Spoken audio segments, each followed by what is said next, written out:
Hi, I'm Sachi and I'm going to be discussing South Brunswick throughout the years.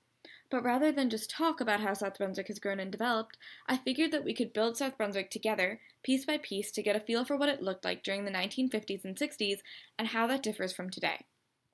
So first, let's start off with the major roads.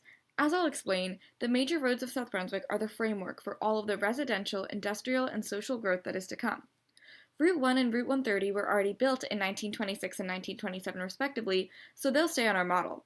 According to the South Brunswick History page, the New Jersey Turnpike was built in 1951, which sparked a transformation to a burgeoning industrial development. This basically means that the New Jersey Turnpike prompted more businesses and factories to come into South Brunswick.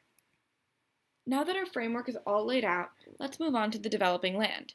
Here's a screenshot of an old Kendall Park Times newspaper article. I've boxed in all of the important information in red.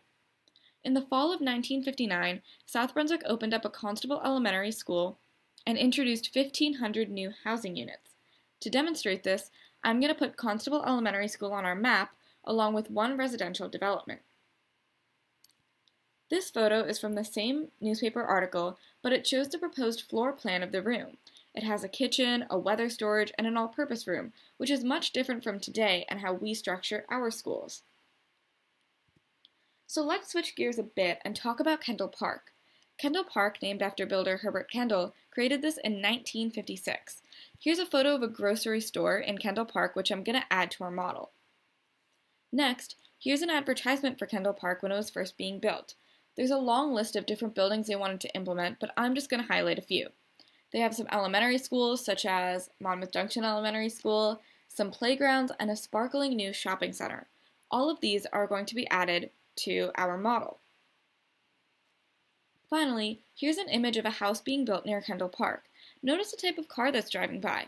It's a much different make and model to the kind of cars we drive in 2021, and you can definitely see how the style has changed over the years. To represent the house, I'm going to add another residential area.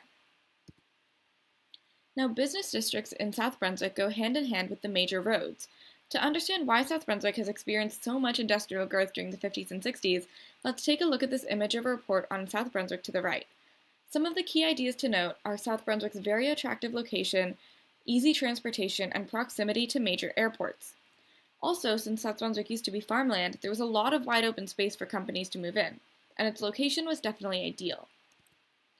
Finally, to make sure I'm presenting this topic in a way that's inclusive and respectful to all listeners, rather than talk about de facto segregation, I'm going to talk about ethnic makeup of South Brunswick then and now. According to 1960s U.S. Census data, New Jersey was comprised of 91.6% white. We can infer from this information that South Brunswick was overwhelmingly white. However, U.S. Census data today shows that South Brunswick now has a 45% Asian population, which is almost double the rate in Middlesex County and more than double the rate in New Jersey. So this begs the question, what caused this sudden shift in demographics? Most likely, it was the 1965 Immigration and Nationality Act, which removed origin country quotas. This meant that since race quotas were removed from the immigration process, many people of different ethnic backgrounds were able to enter America if they weren't before. To get a better idea of why so many people moved into South Brunswick, I also interviewed 3 people of Indian descent. When I interviewed my mother, my grandmother, and my father, they all discussed 3 central ideas. The first was jobs. Both my parents had job offers in South Brunswick, which meant they had to move into this area specifically. The second was family. Given that my grandmother had familial ties to South Brunswick, it made sense for her to immigrate here into the U.S. in 2000, along with my parents. The final component was education.